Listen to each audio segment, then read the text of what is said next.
Alright, so this is my end result for now. Looks a little unusual, unorthodox, whatever, but thing is, it works.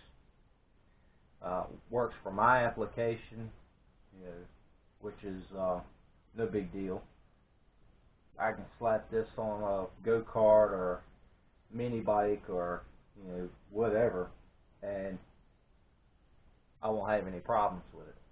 Now, I did notice on ARC, on their website or on their design, this part of the plate is more elevated, and this piece here goes down and sits right on top of the legs where the fuel tank mounts to it.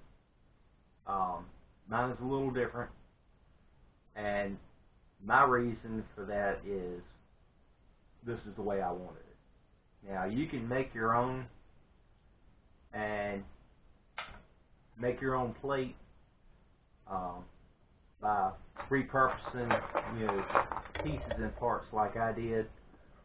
This was part of the throttle plate for the Predator 212. You can do the same thing with the Honda engine or other Honda clone engines and make it to work for you.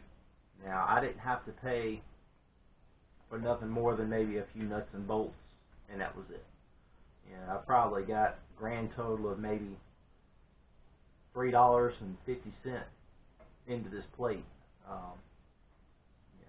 not including the electricity for welding, the other necessary stuff.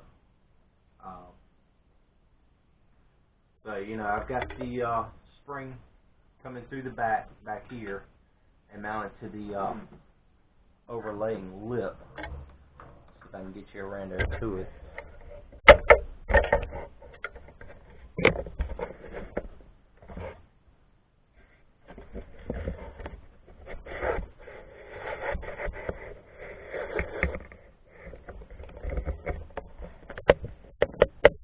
Sorry for the noise on here. Trying to get you to where you can attempt to see what I'm looking at. Alright.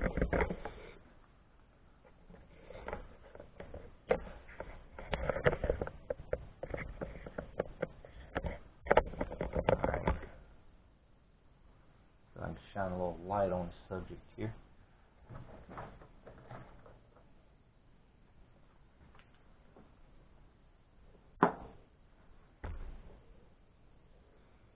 Like I said, right here is where it comes through the back side of the top plate.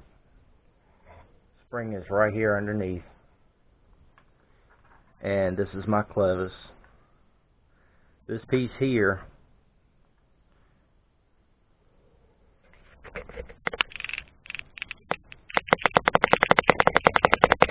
it's going to be irritating in this video, sorry about that.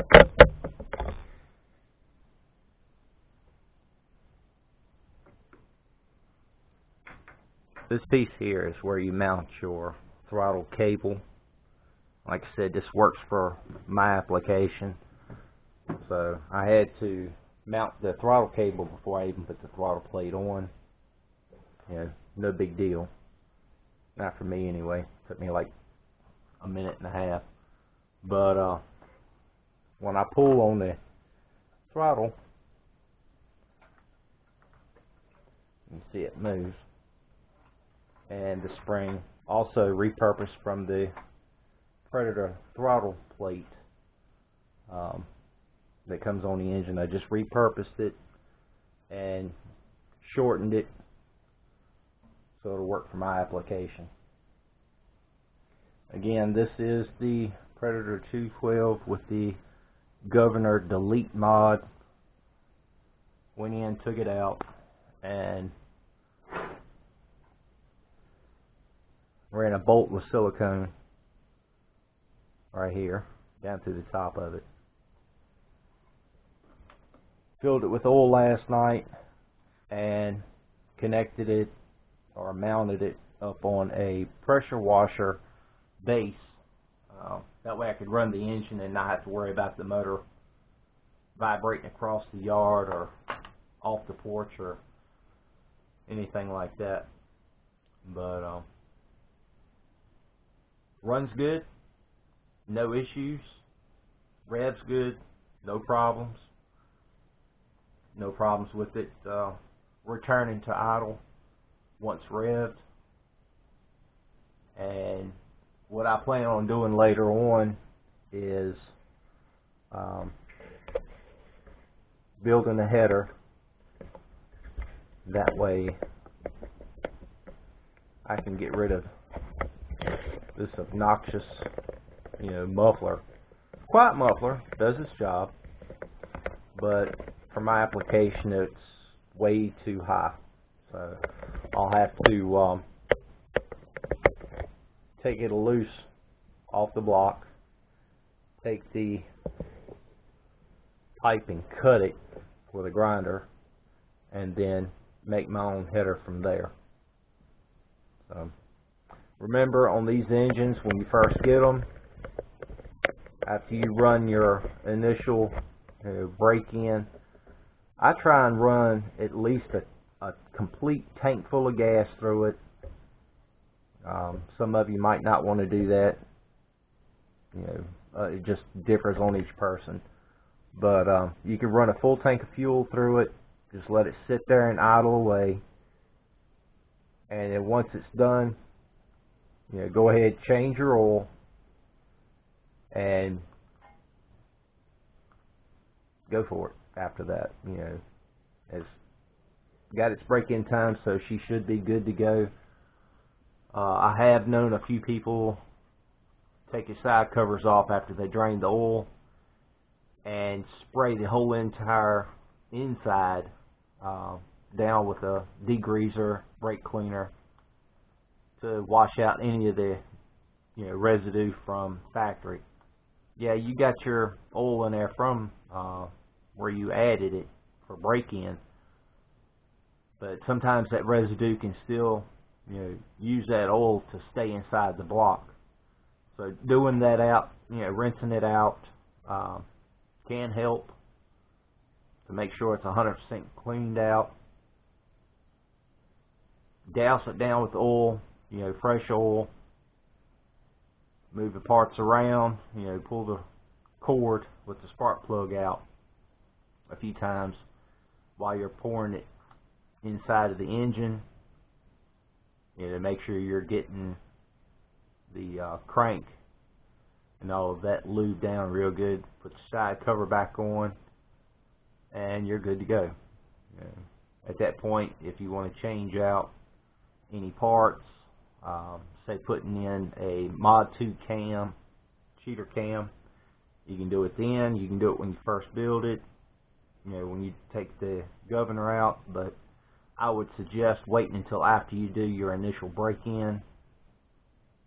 That way, any trash and metal scrapings from factory is rinsed out.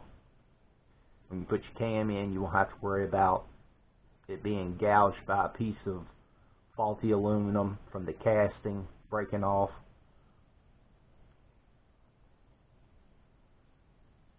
And if you want to do other upgrades like valve springs or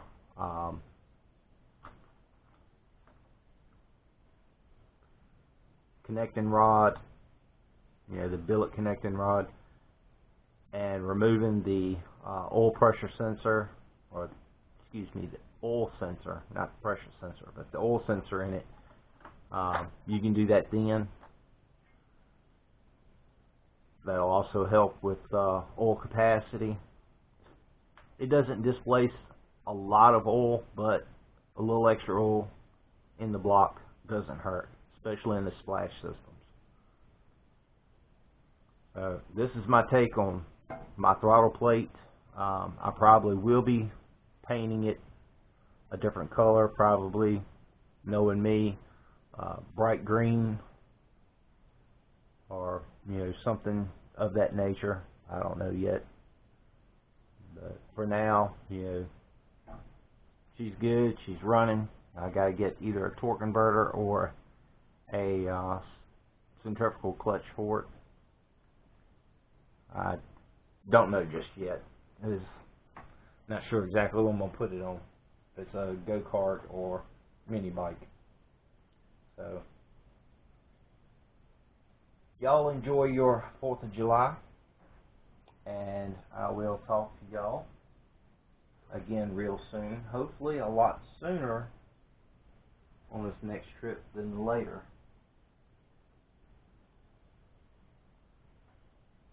In the meantime, enjoy yourself, be safe, and remember to change your oil.